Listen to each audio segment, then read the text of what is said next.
Ladies and gentlemen, welcome back to the We Got Balls podcast. My name is Steve Trudeau. Today, joined by my co-host Michael Almeida and a special guest, Gracie Trudeau.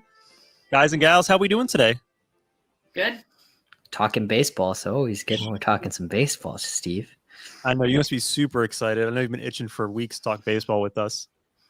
Well, not with you guys, but with Gracie. I text Gracie a lot during this whole year. You get sick and tired of him texting you about random shit? No, because usually I'm like right about to text him, honestly. What's the last thing he's texted you about baseball? I don't know. Let me see. Gracie texted me about how she's behind Bloom. Like that's Gracie's guy right now. My man. And I'm going to go down with that ship. I don't even care how far it sinks down. But He's the Red Sox GM, right? Yep. Yeah. From Tampa. Yeah. So it's best of both worlds. You can't really hate on what he's done so far. They were terrible the previous year, and then last year they had a really good season. They made it to the ALCS, right? Yeah. So he's been doing a good job. Yeah, they brought Alex Cora back too, and that made a big difference, getting a good manager in there that connects with players. So Do you like that they brought back JBJ? I'm like indifferent kind of about, like, I'm happy they brought him back, but it kind of hurts getting rid of Hunter Renfroe, even though, yeah, he had a great year last year. Who's to say it wasn't just a fluke? But I feel like that was like a loss for me. I know that his defensive runs saved apparently weren't that good, even though he has a gun for a cannon. His cannon's just ridiculous, and he made good plays out there. But I mean, you bring in JBJ for a defensive replacement in center field, and now Suzuki's out there, and word is that the Red Sox are in on him, as well as the Yankees and the Blue Jays. But he only follows the Red Sox on Instagram, so that's a good sign. That is a really good sign. The other question I have for you, it came out today that they checked in on Carlos Carrera as well. No. That would be like, I mean, like, I get you need the luxury tax to reset, and that's why you couldn't re-sign Mookie, but you got to sign Carlos Correa for big money. You could have signed Mookie for big money instead, and that I feel like would be a dart to Red Sox fans. Not a lot of Red Sox fans like Correa. I'm not huge on him. I know he's a great player, but it's just like that Astros. You just can't get past that as a fan sometimes. And the whole, checking his watch when he hit that home run against Erod, or it wasn't even Erod. I don't know who he hit it against at that point, but Was it Evaldi? It might have been Erod. I know Erod struck him out and then pointed at his fake watch, and that was the whole thing. But yeah, and they're also on Trevor Story, apparently. They're thinking of moving, if they can get him, moving him to second, which would be amazing because we haven't had a solid second baseman since Petey left. So with Xander, though, what do you do with because Xander could be leaving. I mean, I don't blame him if he takes the opt out. He's not getting paid. He took a hometown discount. He's not getting paid what he should. But they gotta either extend Bogarts or Devers, one of those two, if not both. They gotta extend. Okay, well, who would you rather have, Gracie? Would you rather have Xander or have Trevor Story? I'd rather have Xander. Or Carlos. Trevor Story's home versus away stats are just you can't count on the Coors Field effect not having a huge play on his offensive production in Colorado. The thing I really like about Trevor, though, is he brings speed, a glove. He seems like a good guy in the locker room. But Xander is just Xander. Xander's the captain now, like he's the guy. He's the guy in the clubhouse. So. Do you think he'd move off of short? Play second? He said he's willing to, but on his walk year, I don't think that he's going to be happy to be playing time at second and then take an opt-out, and now people are going to try to say, oh, why are we going to pay you shortstop money if you were a second baseman? Which would be bizarre, but you know how ownership is always trying to take a cut on players' pay. Well, that is a great segue because right now in MLB, we're having an intense battle between owners and players, and it's all over the big bucks, right? It's all over the money, right? So what was it this past week, there was an official lockout starting at midnight. Mike or Gracie, because can either of you explain what's going on there to me? Gracie, do you want to? Why don't you do half and I'll do the other half? Because there's like too big. It's a lot. So there's a lot of. So why don't you start, Mikey? Because I can get into the issues that players are fighting for. But if you want to start. Okay, so in August, the owners came and they gave the Players Association a bogus starting point, which was, hey, listen, we're going to make a salary floor to make everybody more competitive, which is $100 million. We want 14 teams in playoffs, which is crazy. Like having 14 dilutes the whole thing, what you're trying to do. If we're going to put $1 billion in a pool of money, and what's going to happen is, if you want that, like the players are going to have to go after that money and play against each other instead of arbitration. So instead of going to arbitration, if you're killing it, you're going to get a bigger chunk of that pool where a player wouldn't as well. Or you can have, when you become 29 and a half, you are now a free agent, which is like, it's such a shitty starting off point and not cool. But that's basically what the owners are trying to present. Yeah. And instantly, right when the lockout happened, Rob Manfred went out and put out a bogus statement, basically pinning it all on the players. But everyone kind of has it in their minds that it's only about the money and trying to get more. But there's a lot more at play. One, service time manipulation. They really want that to be an issue. Well, that's money again. Huh? That comes back to money. Always. Well, it does. But then you have to think about another issue too is tanking. They want some type of system in place to prevent tanking, because at this point, like there's teams like the Pirates who just they're out there to lose games and it's not competitive, so they want more competitive.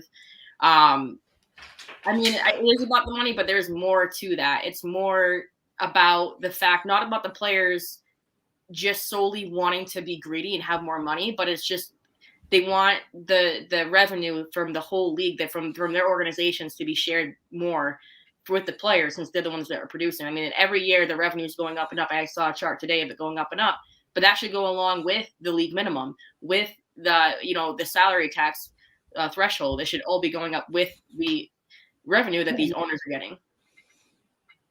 Yeah, it's interesting. I think any way you slice it, all comes back to the dollars, right? It's a struggle. Who wants to keep the owners want to keep as much money as they can, and players want a bigger chunk of it. And I think you brought up a really important point, was the whole idea of service time. I know it's a big contentious point.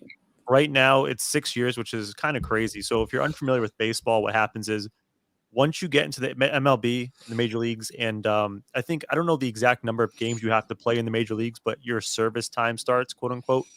And you have to serve 6 years of continuous service time in the major leagues to hit free agency. And so, just to paint the picture, so the first 3 years you're making the league minimum. So I think it's like $500,000, no matter how good you are.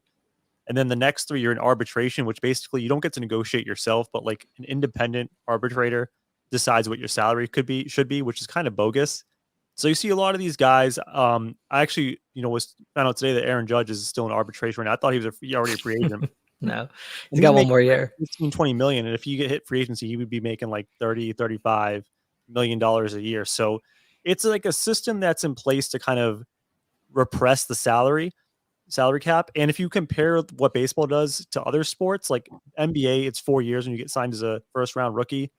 It doesn't matter if you are playing or not, those 4 years start. Same thing with football, but baseball, you don't become a free agent until you're like 28, 29 years old. So the whole battle is, owners want to limit the window where players can make money. That means more money in the owners' pockets, and the players want to get to free agent quicker so they can make more money.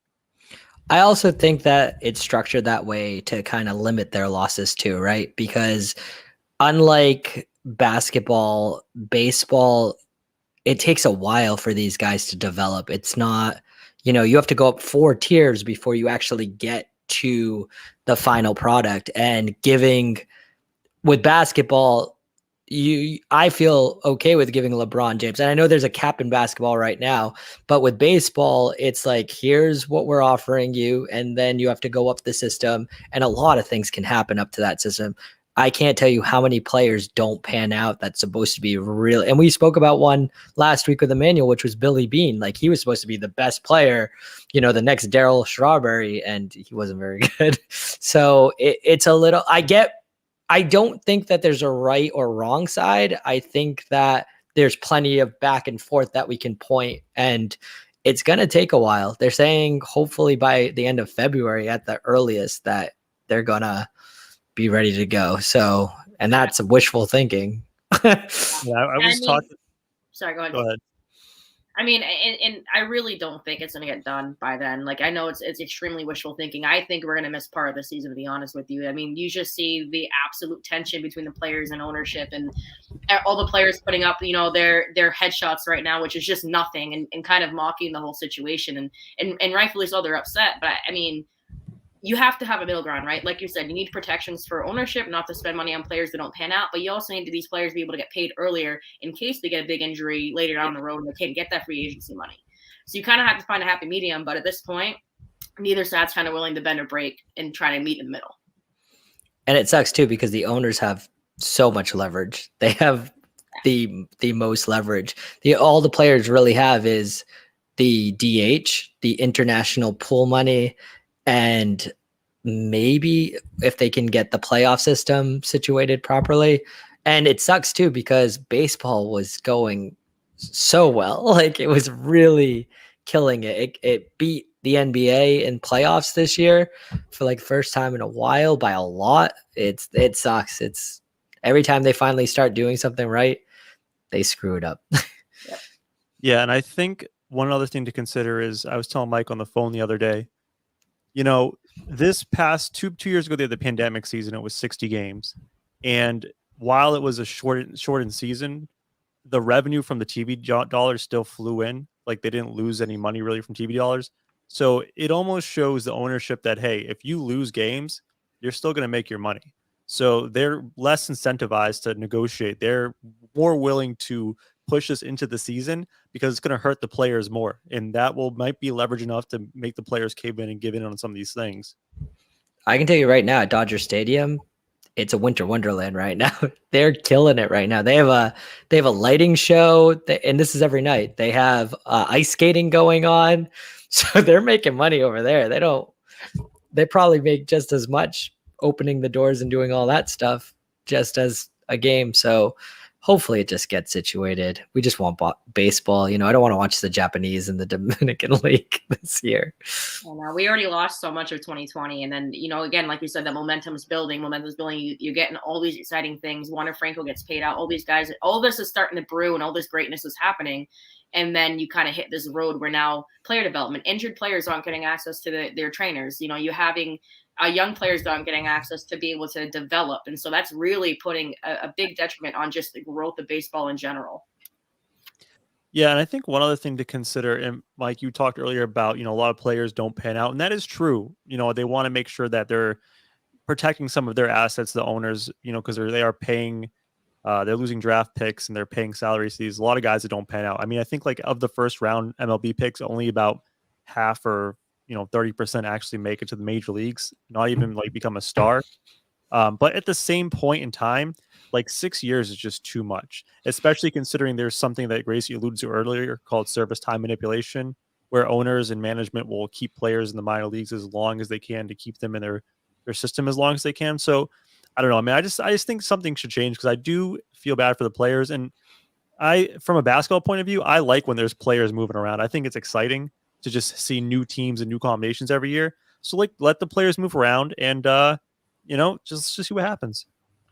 Well, the other thing is we don't know what they actually make. They're all private. Besides the Braves, the owners always cry poor. They could be making crazy money. We don't know. So that's another frustrating part from a player's point of view is I can tell you just from the playoff revenue is crazy what they're making. So I don't know. I would love to know that. I do listen to a podcast I turned you on to, Nothing Personal, David Sampson. If Gracie familiar, so it's the guy who used to be the team president for the Marlins, and he's usually pretty honest. He's not in baseball anymore, so he can kind of just say whatever and just be honest about what some of the business stuff is in the game. And he said that a lot of the years he'd have to go to the owner and say, I need you to write a check for like $10 million, $5 million to cover payroll. So he made it seem like there are a lot of years where owners are shelling out of their own pockets to cover the payroll. I mean, I guess it depends on what your situation is. If you're Baltimore, you're probably not.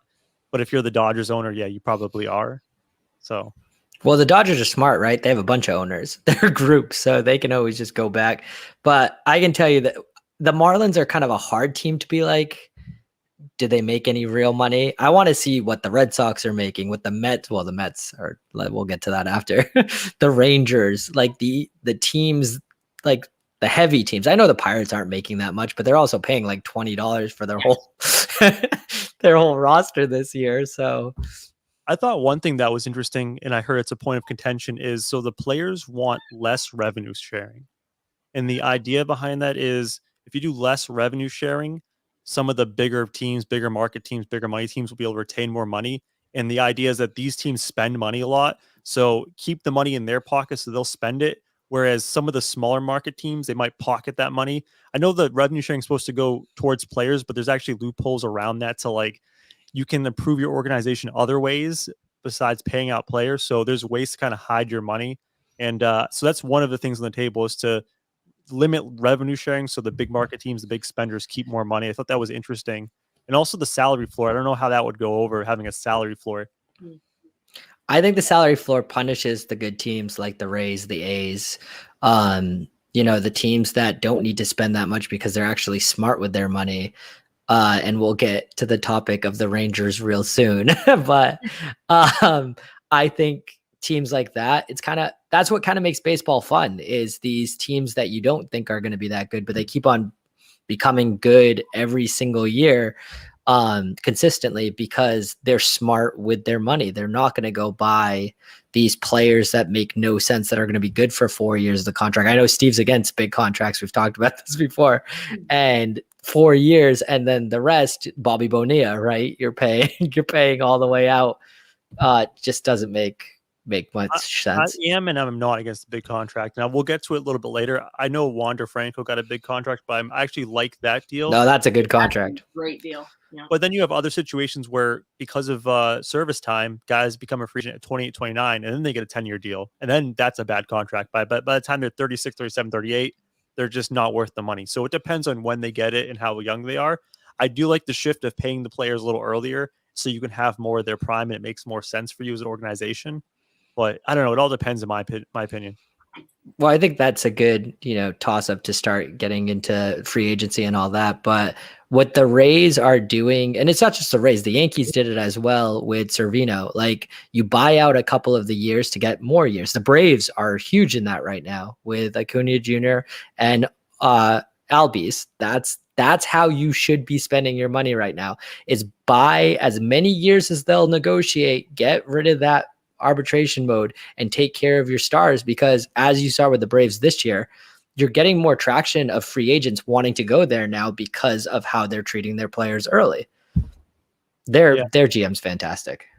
And I think the good example is the Acuna Jr. deal with the Braves, because while it might have been a bad deal for Ronald Acuna Jr. at the beginning, because the people say, hey, if you just wait a little longer, you might get a bigger contract in free agency.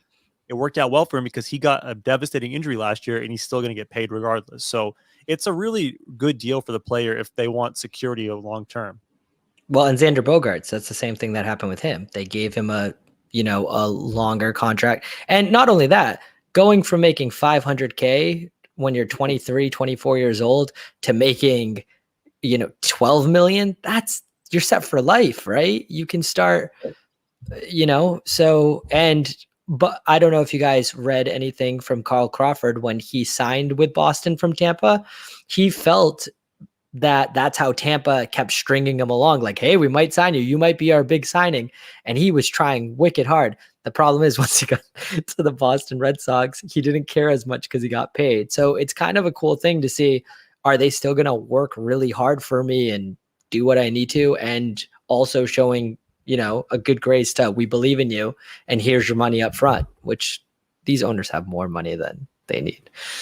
Baseball is just such a weird sport because I think all of the problems would have been solved if they had a salary cap, because the whole idea is in baseball, these owners, some of them at least, want to spend like their money's on fire, and then others don't want to spend a single dollar. So like there's like some teams are super incentivized to spend, others are not. And most of these fights are just because there is no salary cap. Everyone's trying to leverage to get the most money. If there was like in basketball or football, just a hard number, it'd be so easy because everyone would just be kind of hovering around that number. It wouldn't be a big deal at all. Yeah, but with basketball, it's a little different because you guys have your draft orders is way cooler. You can trade draft picks. You can get back, and better faster, where there's none of that with the MLB. The other thing too is tanking would probably be even worse than it is right now. like way worse than it is right now if there was a salary cap. The Pirates would literally spend $22 maybe every year. I want to ask Gracie, do you think that like the whole idea of tanking in baseball even makes sense? Because as we said earlier, only about 50% to 30% of first round picks actually pan out. So it's a crapshoot completely. So is tanking even worth it in baseball? I mean, I think like in a sense, like, if you know you're gonna have a horrible team and like trading off the players that have big contracts, you're getting that off of your payroll and the owners are saving money. But I don't agree with tanking for draft picks because, like you said, in baseball it's such a toss up, right? You got like a number one draft pick, the most touted player coming out of high school or college, and then but end up by literally not even making it to the majors. It's such a toss up for every single player. Then you have guys that come in the 10th round that end up by being Hall of Famers. It's such a toss up within development. I think really, like you said, it just doesn't make sense to try to get those higher draft picks more or less. Just, I mean, you have a chance of getting a star, but again, it comes down more to your scouting and how your scouting's doing and finding those players that fit where you need players to come in. Do you guys know who was the one who proposed the salary floor? Because I think that's an interesting one because I feel like some owners would not want to do that. The owners did in August. They said that they wanted to make it 100 million was the salary floor. Just to give you a little like how that would work, the Pirates, that would be 5 times their payroll right now. Yeah. I feel like some owners would not be for the salary floor, so I'm surprised they even proposed it. I'm assuming with revenue sharing, they would figure it out so it wasn't that bad for those guys. And then not only that, what does that like make? Maybe you're going to make so much revenue as the Pirates getting a big time free agent to come, and maybe it makes that not as bad. But right now, I just think you're going to have to figure out a process that's going to work where you're not spending crazy money. And there's got to be a way if they bring in more playoff games, there you go. You get how much do they make in playoffs just alone, and maybe cut less season games. That could be an easy way right there. But it's hard too because the players don't like Rob Manfred. It's just that simple. They don't like the guy, and he works for the owners, and he's not the guy that's going to get this done. I promise. He's just terrible. You like the guy, right? I can't stand. He called the trophy like a tin can or whatever. The ball thing that came out a couple of days ago, that's just ridiculous. This guy's a businessman. He's a lawyer. He doesn't give 2 shits about the game. You need someone that's like give us. Why did Jeter have to be an owner? Doesn't he want to just take over? someone like that everybody at least respects. No one respects Rob Manfred. Gracie, what do you think? No, I agree. The ball thing that came out too, like you said, was just ridiculous.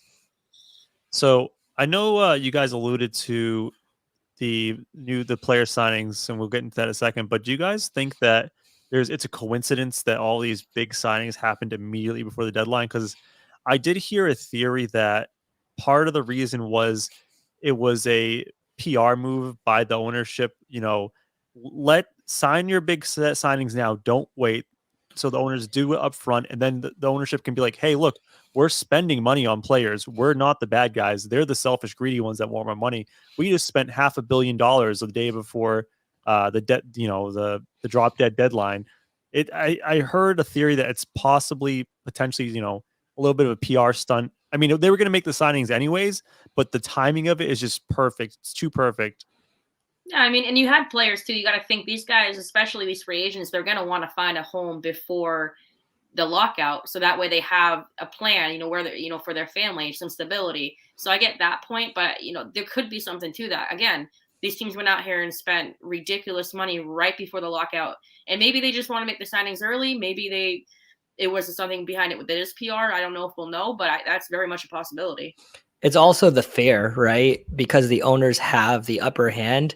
They said that the CBA could look a lot different for the free agents. So if they signed afterwards, they're not grandfathered in. So a lot of people wanted to get their money now, like a Marcus Simeon. That's a smart move. get paid now, know where you're going to be, and you don't have to worry about if they're like, all right, with free agency, there's a cap now, so we're not going to spend as much. And like I said, the owners have the upper hand in this negotiation. So fear definitely worked on some of these players. Not Corey Seager, though. He was just like, I'm going to Texas. So get right into it. So what signings did you guys like? What signings did you not like so far? can we go over first that some of these signings are ridiculous, number one. And these are the mismanaged ball clubs that you saw in Moneyball happening all over again. But the cool thing is, at least these teams are trying to go for it, which is pretty cool. Yeah, it felt like every time my phone popped up with the MLB notification, I was stunned. Like every guy, I was like, "What?" Like every single time I got something from the Texas Rangers, I was like, "All right, that's interesting." Big move there, but That's going to be one of those contracts that they have him for 3 or 4 years and then they can't afford him and then sell him, like almost like Stanton when he was with the Miami Marlins. Like he signed that monster deal and they had no intention of seeing that through to the end. Because they backloaded the entire contract, sold the team, and then Jeter was like, I can't pay you, and they just sent him to New York. Let's start with the Rangers first, because they were probably one of the teams that have, and they're gonna look good, right, on ESPN and all of these people who are like, oh man, my team really is back into it. But let's start with them first. Gracie, what out of the 4 signings, they had 4 real signings, right? Big ones. Who did you like? Who were you like, dude? let's go over them again because there's been so much. So we have obviously Sager, who is the John Gray son over there? Yeah, John Gray John Gray. was, and then Cole Calhoun. Cole Calhoun, and then Marcus Simeon. So go ahead. before you get into this, I want to use this soundboard I have. All right, let's have Okay. some fun. So you could have 3 options. Your options for the signing, it's a Little John. We're gonna do a Little John version of how Little John likes these baseball signings. So what the hell are you doing? So tell me what. Yeah is like it's a good ass signing. Okay is like, it's okay. Okay, that's awesome. Let's do that. So go ahead. Whoever you want to Gracie, go with. Gracie, I'll say one, you say what you think, okay? All right. Marcus Simeon. What did he sign for again? Look, I want to hear the numbers real quick before. Let me get those up. I don't have the numbers. Let me see. And where did he go, Marcus Simeon? So this is all the Rangers. We're gonna start with the Rangers because the Rangers a lot of money, huh? spent actually $500 million. I heard, right? Like it's crazy. Baseball's I know. A crazy sport, man. Gracie, start with Corey Seager and I'll look it up. Corey Seager, 10 years, $350 million. What? Yeah. Tell me why. Yeah. Elaborate.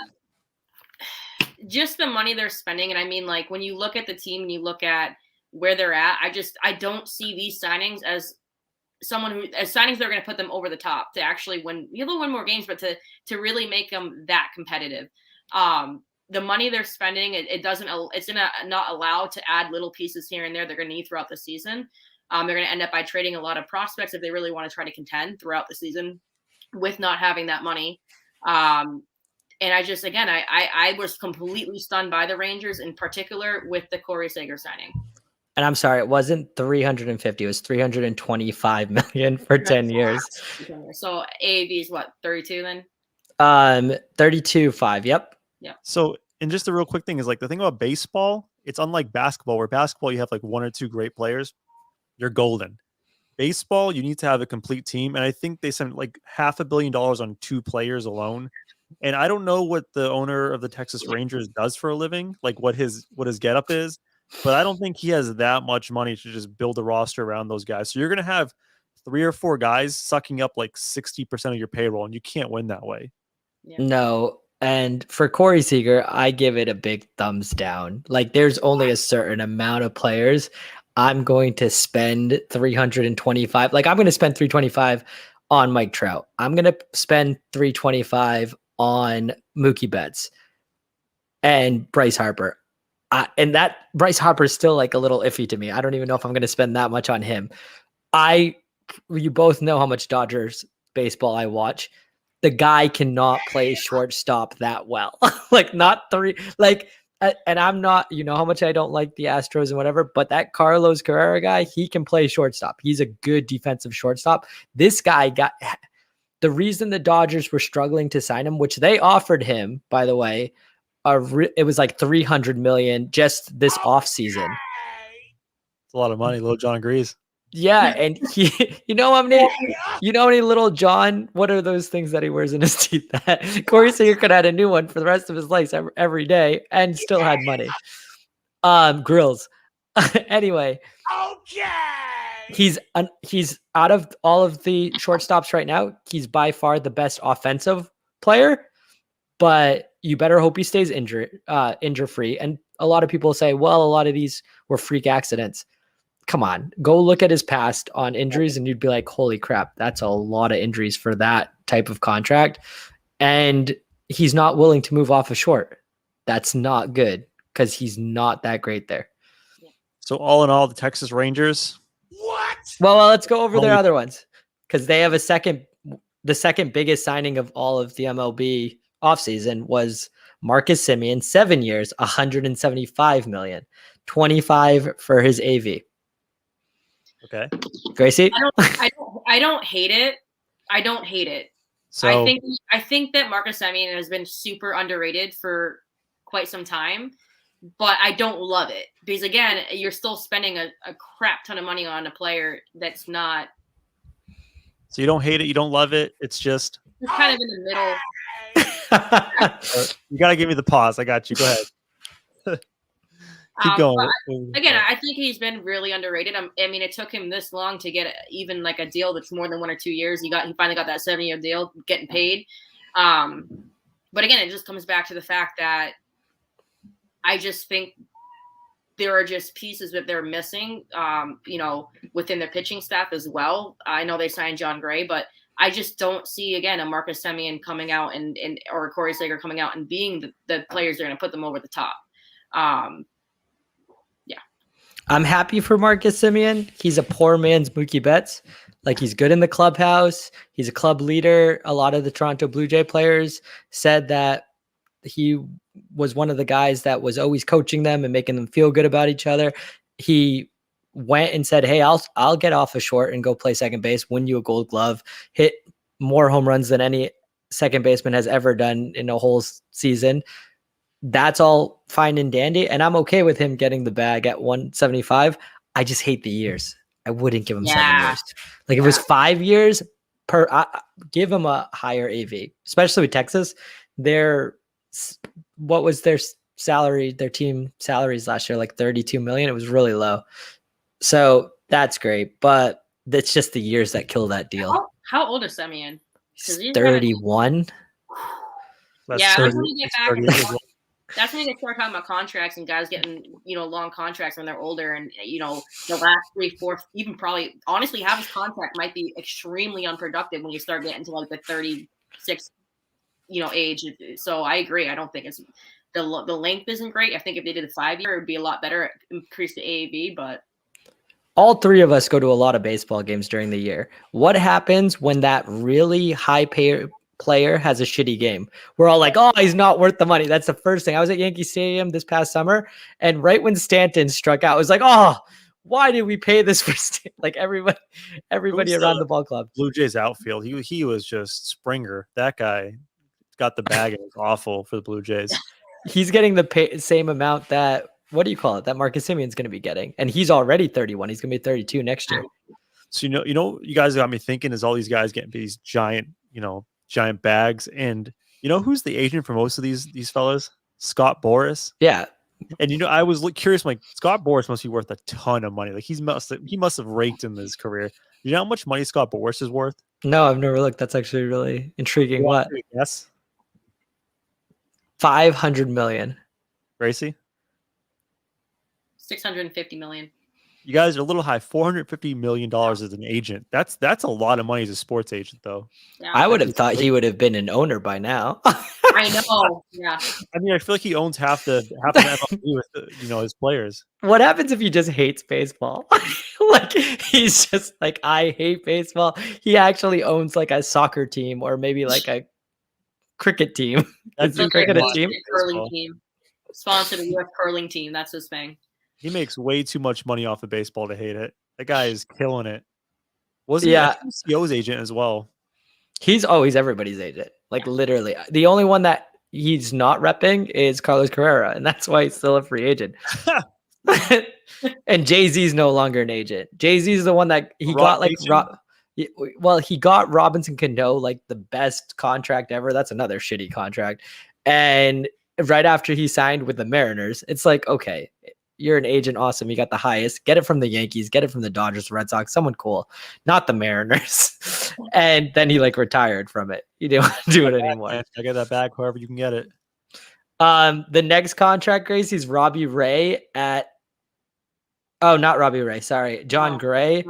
At 4 years, 56 million, 14. I like John Gray. That's a great. I think that's a great contract. Yeah. Yeah. So, and then Cole Calhoun, I believe it was like a 1 year. I'm not scrolling all the way down here to find Cole Calhoun. He's not that important. I mean, I don't need any 1 year contracts unless like it's a ridiculous AAV. But 1 year's it's a toss. If they end up by stinking, it's only 1 year that you're eating out of that. Let's talk about a 1 year deal. Actually, Noah Syndergaard. I thought that was kind of a ridiculous contract. He got That's the Angels. $6 million. The Angels. Who do you think's more mismanaged, the Angels or the Rangers? I know. I would actually go with Angels. Yeah, gotta be Angels. Because the Angels have I don't know how many MVPs Mike Trout have, but he has at least one. And Ohtani just got an MVP, so they have 2 MVPs in their team. I think Trout had 3. Okay, Yeah. So multiple MVPs, at least 4 in their team. That team is god awful. Like they are just a joke. They are so mismanaged. I don't know what they're doing. They spend so much money too. It's like Anthony Rendon. That's a terrible contract already. Ohtani's a great contract. Ohtani's only making like $600K. I'm curious though. So Ohtani ended up in the Angels, right? And with the international players, you have a certain amount you can offer them when they come over here. There has to have been some sort of back alley deal, but like, hey, when you become a free agent, we got you covered. We'll pay you the bag. Like there had to have been some sort of deal on the table to begin with, because there's no way he decided to go to that joke for franchise. The deal was come to the OC and come see the OC, because he didn't want to go to any East Coast teams. It was only West Coast teams. You're not going to Oakland. The Padres are a mess. And at that time, the Padres were even more of a mess than they are now. The Mariners, I don't want to go to the Mariners at all. Like the Mariners get a lot of really strong players from Japan. They've always been really good at it. It's a location thing. Yeah. And no, like Ryu, when he went to Toronto, Emmanuel would love this right now. Ryu went to Toronto because when he was there, they have an amazing Korean following, and the fans were awesome to him. And that's why he ended up signing there. That's what he said in his press conference, at least. And a lot of people wanted Ryu at the time because that was a decent contract, even though he had a really bad year this year. But yeah, going back on topic, it's just who wants the OC? No, I'm not playing for the Angels and that guy. Especially when you could play in LA with the Dodgers. Or the Padres. I'd rather even go to the Padres than the Angels. At least it seems like they kind of have a plan. The Angels haven't been able to sign any free agent pitchers. So they're like, hey, Thor, we haven't seen you pitch in like 10 years. Want 22 million? Like 10 innings. He pitched 10 innings last year. That's it. Like 1.5 games. And I think like the last time he even pitched, he was like what? Like statistically the worst starter in MLB. So like, you're not even like, oh, he got hurt and he was really good before. It's been a long time since he's been Thor. It's been quite a while. And when he pitched last year, I think they clocked his fastball and it's down like 4 miles per hour from prior to Tommy John surgery. So like something's probably not right with him. I don't blame him for taking the money. Good for him. He got paid. I'm not going to hate on him, but good God, man, Angels. They should have been smarter with that and grabbed like a bunch of guys, kind of like what the Braves did this year, which is like, go grab Danny Duffy, go grab Dylan Bundy. John Gray would be another one. I'd rather spend some of that money on Robbie Ray as well. Like that is just the Angels just doing angel things. Is their GM a former Tampa Bay guy or no? Their new one. What's the most mismanaged franchise in all of sports? Like, forget just baseball. Is it? It's not Ugh. like the Angels all around, right? Because No, it can't. It's not the like. At least the Angels have a World Series in 2000 and what was it, 2002 or 2003? let's No, just go sport 2003. to sport. Basketball, what you would probably say the Knicks, but they're better now. They were a mess for so long. Yeah, the Knicks would definitely be up there. Who else in basketball that's pretty bad? Orlando was really good up to like They're a certain better point. now. I feel like they're doing okay now. No, they wouldn't Oh, be no, no, no, considered. no, no. I'm sorry. The worst basketball franchise is the Kings. We're gonna Yeah, say that's that. what I was about to say. The Sacramento Kings. Yeah, that's definitely Football, there. Browns Yeah. or Lions. yo, Lions. That's another one. Those two are just, and maybe you can even throw in the Jets in there a little bit too. Like Oh, the Jets are a those. great one. Yeah, so those I feel like from a I, football s- I standpoint. still think that you got to go baseball then with the most mismanaged, and it might be the Angels or the Rangers. No, the Orioles could. Oh no, the Orioles used to be Orioles are really trying good. to be No. bad. They're trying to be bad though. There's a difference. They don't care at all. The ones that are mismanaged in baseball are the ones that spend the money and are just still awful. Yeah. Just So bad that contracts. Oh, the so Detroit Tigers were pretty bad for a while. Like no, but they had such contract a scheme, they had a heavy streak of like doing really really well, and they've never really killed it with their payroll. Where oh no, the Mets 110%. you're The right. Mets Game winner, winner, winner. spend a ton of money, do stupid things. Like it's even this year. Like you're gonna make the playoffs. You're good. You're coasting, and then all of a sudden you're out. Oh, and let's get into the Mets. That's a good job, Trudeau. That's a good segue. The Mets and all their signings. So Gracie and Steve, you chime in too on like what you think about some of these pickups. Are you guys ready? All right, 33-year-old Starling Marte for 4 years, 78 million. I like Starling Marte, but not for 4 years of that Yeah. number. Maybe three with like three for like 55. I'd like. He's getting paid 19 million a year. How old is he? What do you again? think? 33. He's you said? 33, so he's gonna be 34 by next year. Contracts. I mean, they're going all in now. They don't care about those last 2 years. Clearly, they want to win now. Well, I want to tell everyone that's listening. Remember that the Mets went on this crazy spending spree because one guy decided not to sign with them, and the Mets owner was so mad, called out his agent. It's true to hear something to say Their about owner this. is the absolute worst. Wasn't he also like talking shit about the players mid-season as well? He is literally what George Steinbrenner would be if George Stone, right? Steinbrenner had Twitter and all of this stuff now. Yeah. It is like quite a disappointment. Just like now, like when he first started on Twitter, like the very, very beginning, it's like, oh, that's cool. An owner that's gonna be interactive. At this point, like every time he tweets, it's cringeable. Like you cringe every single time. It doesn't matter. No, but yeah, they're all right. Let's see some of these others. Max Scherzer, 37-year-old dead arm thrower, 3 years, 130 million. He breaks the record and he gets paid 43 million a year at the age of 37. I have mixed feelings because Mad Max is really good, and if you can get at least one good year out of it, him and who's their DeGrom. ace? DeGrom. How didn't he get injured last year at some point? Is he going to be okay for next season? He's similar to Clayton Kershaw. We don't know exactly what's going on behind the scenes. They haven't been very transparent about what the hell's going on with him. Right. But in theory, if you have a healthy DeGrom and Max Scherzer like next year, that's a dangerous one too, especially if you get into the playoffs. I don't like the contract in year 3, but like I said, they're not caring about year 3 and 4. They're like, let's win next year. Well, I think it's really important they weakened the best team in baseball on paper, the Dodgers, right? You've taken there. I got to ask you that in a minute. You can keep going. Well, let's go with the Mets. Let's go with the Mets. What do you think about Scherzer, Gracie? Like I agree with Steven. I like that they brought him in and they can have that 1-2 punch. The 3 years, not great. I get they're trying to win now, and maybe it hurts them down the line in 3 years from now, but I don't mind it. If anything, picking up that pitcher I think is gonna be beneficial for them. But I mean, again, now they're in a position where they have to win. If they don't win, then they look like complete fools. You know what I mean? Like that, they have to have a have to win mentality at this point going into the season. Okay. The big problem that I have here is their owner's just gonna have to stop tweeting during games and during seasons. Like seriously, because you're gonna make your play like Mad Max.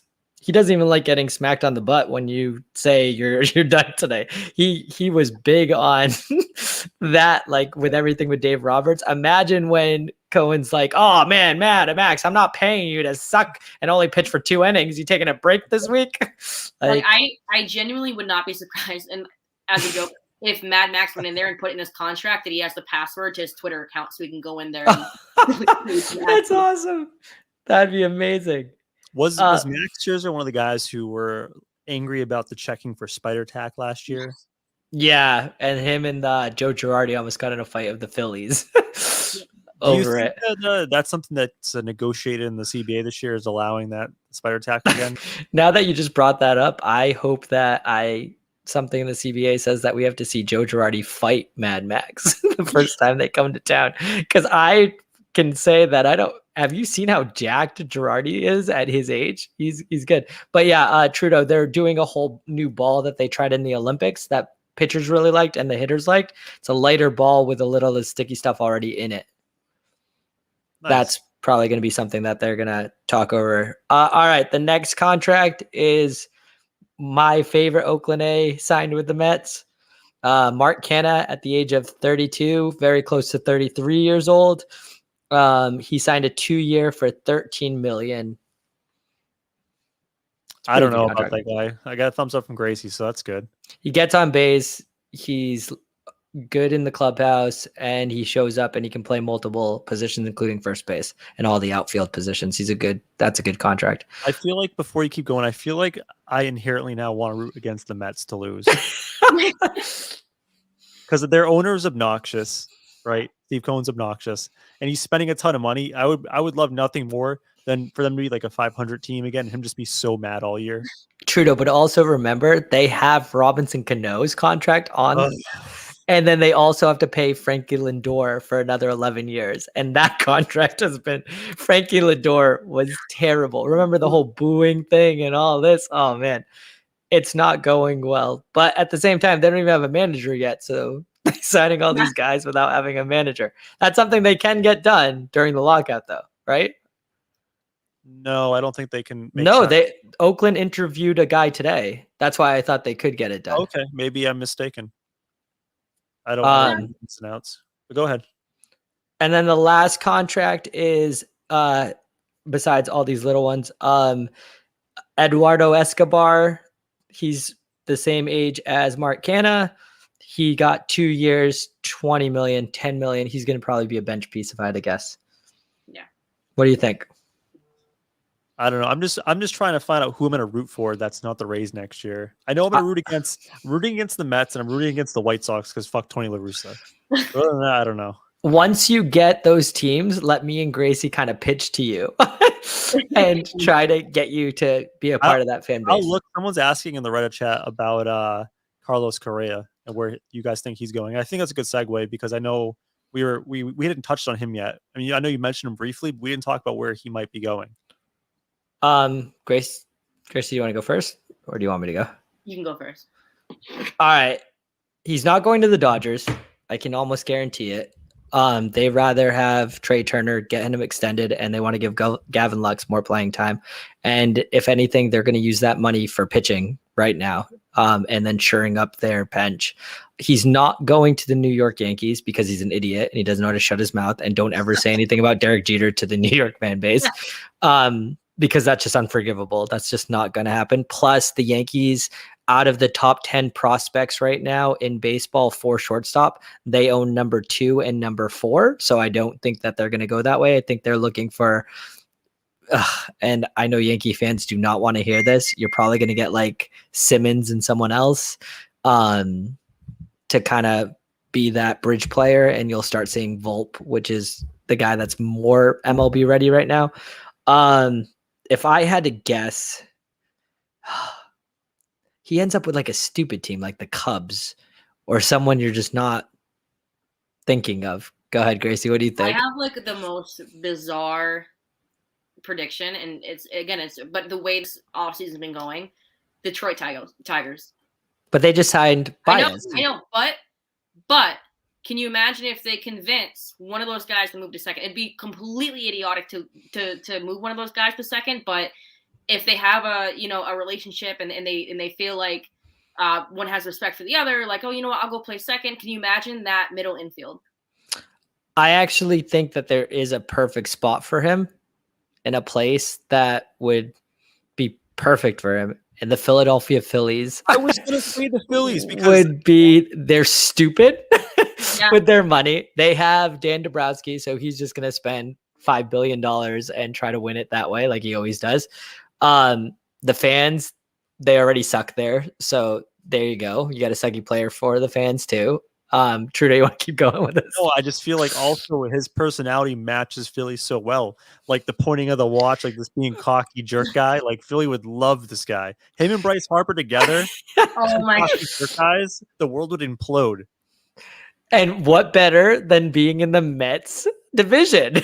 So you guys can have imagine those guys tweeting each other. Or I don't think he's going. I know a lot of reports are saying that maybe him and Houston can figure it out now.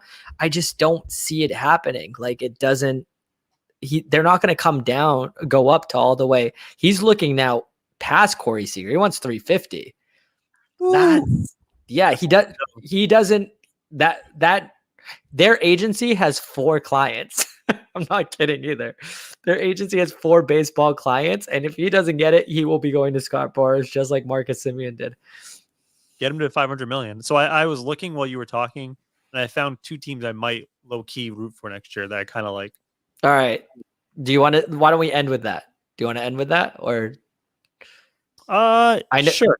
I know you want to talk Dodgers, so I'm always welcoming talking Dodgers. So you just let me know if you had any questions. If you want to end on the Dodgers, we can do that. But so my 2 teams, right? The first one, I kind of liked them a little bit last year. I thought they were scrappy. They were way better than the projections had them going beginning of the season. I like the Colorado Rockies. I could see that for you.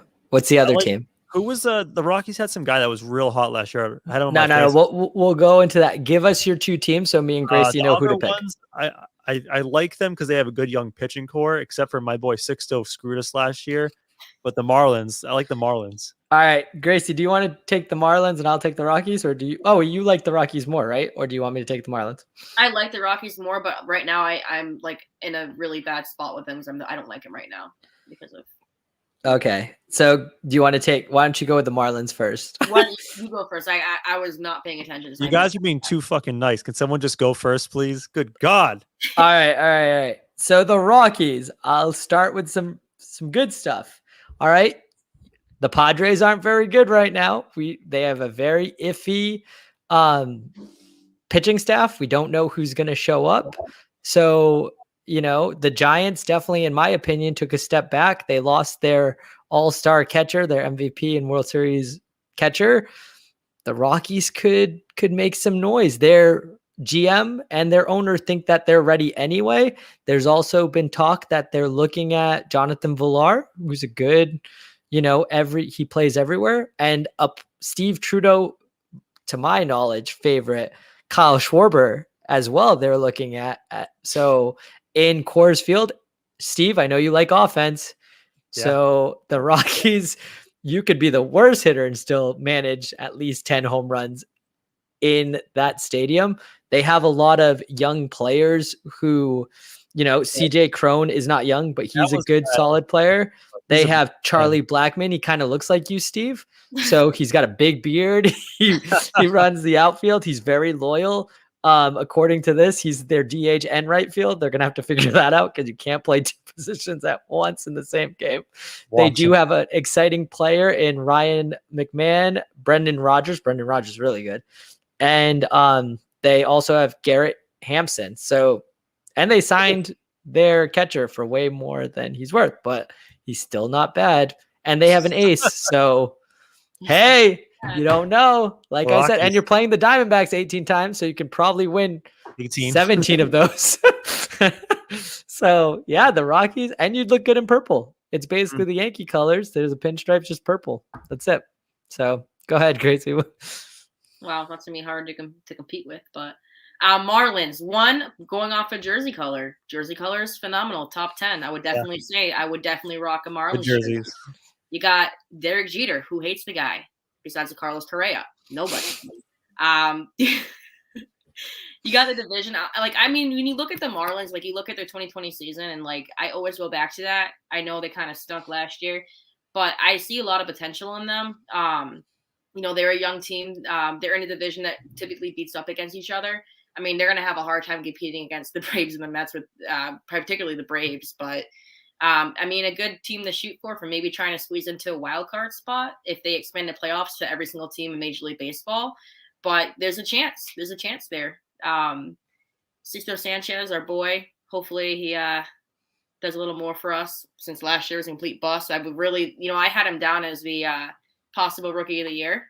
So that was definitely a horrible pick for me, but he's going to be like a 30-year-old rookie still.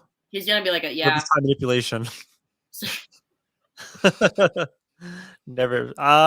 I mean, I like the Marlins jersey, but I think Mikey made a good case for the Rockies. Yeah. Wait, but the Marlins have Chaz Chisholm, and he's got cool hair. That's that's true. pretty cool.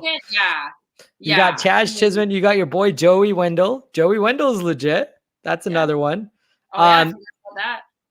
Is Cooper playing? Is Maybe Garrett Cooper? I don't know. He's not on this list.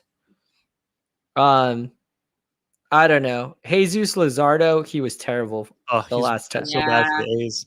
Yeah, he was like, I feel like the league gave them a heads up during that trade to be like, hey, you have, 2 weeks till we announce that one of your guys is juicing. So that's how that Marte. I think they're going to be pretty decently aggressive when it comes back to fill out the rest of their roster. They don't need much in the pitching sense. It's mostly they're putting some first. They need an outfielder. They need another one. Yeah, they have more work to do than the Rockies, I think. So, but you know what? You can't beat Josh Chisholm's here, and I think that if they manage to make their way to the playoffs, you should have to dye your hair with the same Josh Chisholm look. Is it like the bleach blonde? Is that what he's going with? No, he does like different colors of the team. Like it's sometimes that cool blue that they have. It's a bit much. Well, if you're gonna go watch a game, you probably want to go to Miami rather than Colorado. Honestly, they're both nice places though. No, they are. Yeah, but I've been to Coors Field. It's probably one of my top 5 stadiums so far. It's gorgeous there. Hold on. And you can see the ball fly off the bat. Let's get your top 5 stadiums, Gracie. Starting at 5. How many have you been to, Gracie? I've been to obviously Fenway, obviously Tropicana. I went to PNC Park, Nationals Park, Coors Field. Let me see, I had the banners. Diamondbacks. That's it so far. But that's a good list for. Yeah, but just start. I'm gonna be hitting up Atlanta, which is ridiculous. I haven't gone there yet. I live right across the road, and then Miami this year too. So I'll add more to the list. So would you be able to give us your top 5 stadiums that you've been to in order? Been to? Yeah. Start it at 5, and we'll work our way to 1. So just tell me what stadium it is. Give me a second to play a little sound, and then just give me a little description about how you like the stadium, yes or no, or whatever. All right, so number 5, I'll have to go with. I don't even know what the damn ballpark's called, but the D-backs field. What is that? Chase Field? Yeah, Chase Field, right? Chase, yeah. Yeah. Very, very much mismanaged field. I mean, the stadium itself has a lot of structural issues. Oh God. Food definitely a little subpar compared to some of the other stadiums. Really? I experienced. I did like the stadium, to be honest with you. No, wait.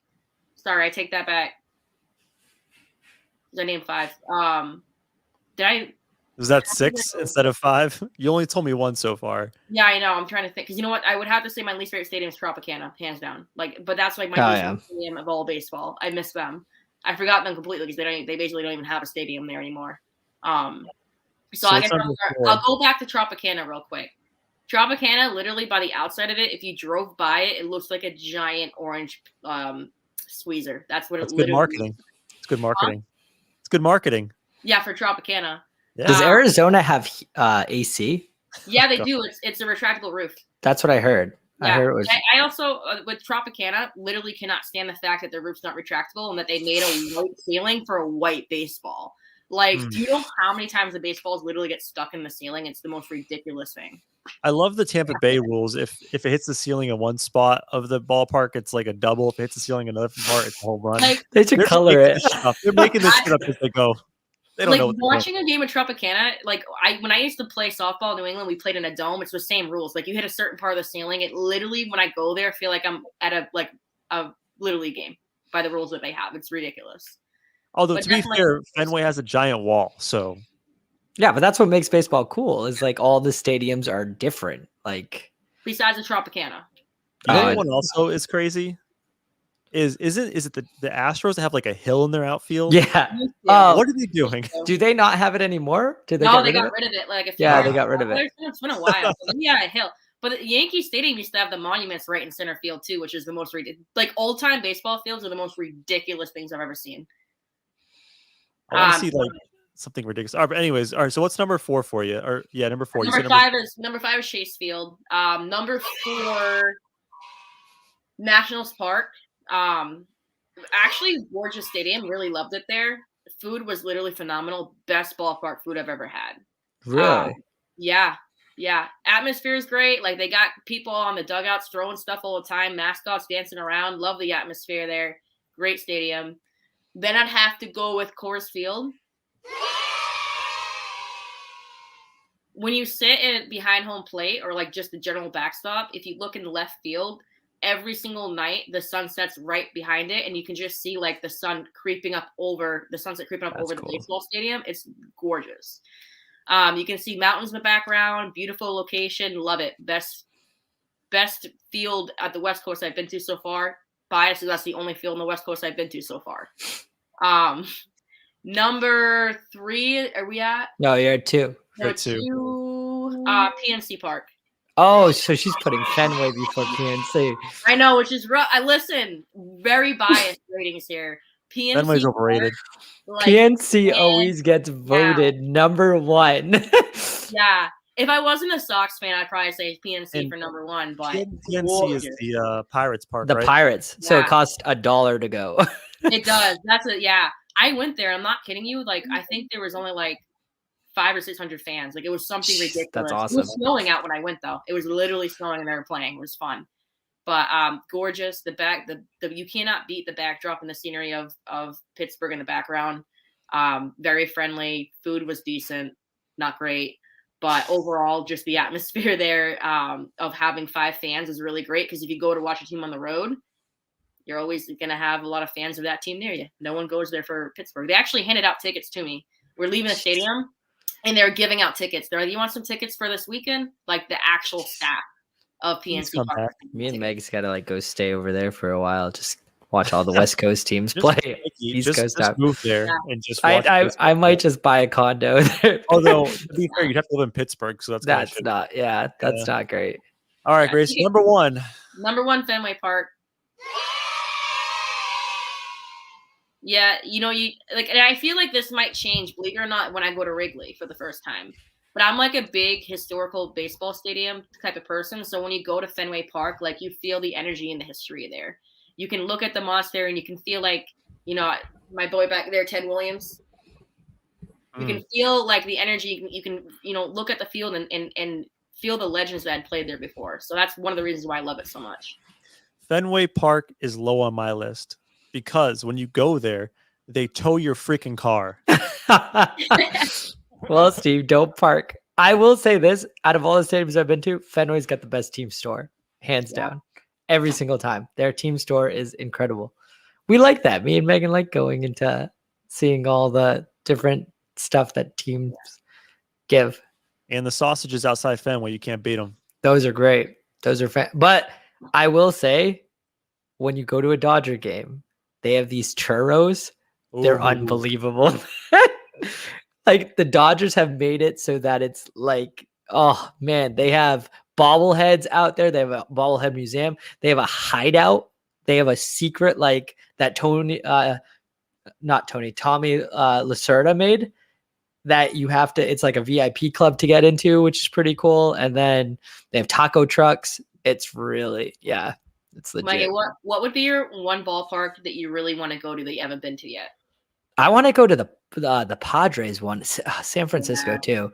Like San Francisco, everybody says that one's really, really amazing. We wouldn't be able to wear Dodger stuff to either of those, but it would be fun. Maybe a hat in your pocket, like hidden, but and then throw it on when you're at your seats. But those two are by far the ones. I've been to the Rogers Center. Have either of you been to Camden? Because that's one I want to go to. No, that one, I that's drove by it. It looks super cool outside. Yeah. That's a good one, Camden. You know where I really want to go is Milwaukee and go down that slide. Like that's just my goal. Can you go down the slide? Yeah, but I think Oh, I don't know. I don't know if I probably could. I was just I think they have the Gracie's best the only food, too. Gracie, But you're the the only great kid food. that's not. Where? what? And Milwaukee, but Milwaukee has great food and beer at their ballpark. Oh, Yeah. really? All on that. I'm betting. They probably have great sausages, good beer. When I went with Emmanuel to the Rogers Center, he's like the most non-fun person to go to a game. We sat down. It was them versus the Yankees. We sat down. I think we left a little early. And he didn't want to go to any of the team stores and stuff like that. It was just like, oh, there it is. And then let's go. The hotel Manuel's thing's kind of not cool fun. though. How do you figure? What? How would you? Manuel's not fun. What a shocker. With the game, I don't think I've ever been to a game, because even during the bachelor party, we left early. Like if you go with Emmanuel, you're leaving early from a game. Real Debbie Downer. So, hey, before we get out of here, do you guys want anything, last words, baseball stuff? Because we probably won't talk baseball for a little while with the lockout looming, or it's currently in effect. So, is there anything you're looking forward to? Any last thoughts before we skedaddle, either one of you?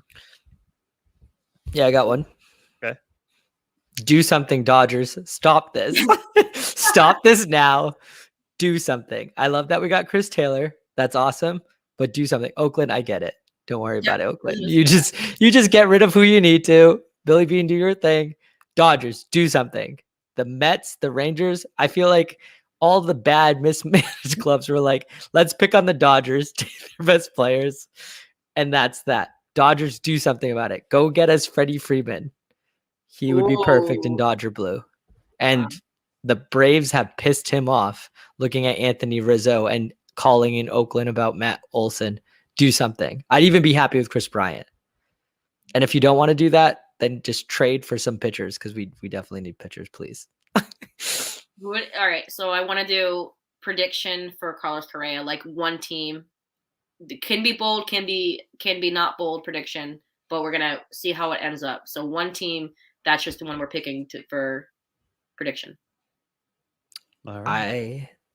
I was going to say Philly, but now I want to change my pick for the third time. I'm going to say that the Mets are so effing stupid that the Mets say, hey, listen, you know what? We're going to take him too. We're going to call him up and say, they're going to try to sign Trevor Story. And they're going to get so mad, and they're going to give him a $400 million contract, because that's how the Mets do business. The Mets are my pick now. And they'll still finish 500. What about you, Gracie? I'm going to stick with my bold prediction of the Tigers. I want to see the reunion between AJ Hinch and Carlos Correa over there, and one of those guys moving over to second. I think that, or third, honestly. I think that would be absolutely wild to see that. No, they have Chung, right? So that guy's supposed to be nasty. Yeah. Is that? Oh no, Chung I think is Texas. They have like Torkelson. Someone can play third for them. Yeah. You're right. I don't follow. Who follows Detroit? Let's be honest. Trudeau, where do you think he's going? Colorado or Miami? One of your new favorite teams? New favorite player? Houston Astros, baby. They're taking the chip this year. They're going to bang all the trash cans they want. They're taking it home. Oh, yeah. Oh, man. Yeah. Freddie Freeman, don't go home. You know that I rooted so hard for the Astros just to piss you off, Mikey? I know. I was praying for them to win. They came so close. I know. That was the only thing. I'm glad for the Braves, though. Yeah. The Braves seem like all good guys. I don't know them personally, but I was happy for Jock. I actually want the Dodgers to bring Jock back because it won't take that much. Well, why not? Like, we need another lefty. That's someone I think no one's going to give him a starting job besides like a stupid team. So I think he might come back home. Jock to the Mets. Everyone to the Mets. Everyone to the Mets are rolling deep. Robinson Cano's coming back. They're gonna have everybody. Go ahead, Trudeau. Yeah. Everyone to the We Got Balls podcast. If you're listening to the podcast live on Reddit, please check us out. We're on Spotify, Apple Podcasts, wherever you get your podcast. We appreciate your time. We'll talk to you next week. Peace out.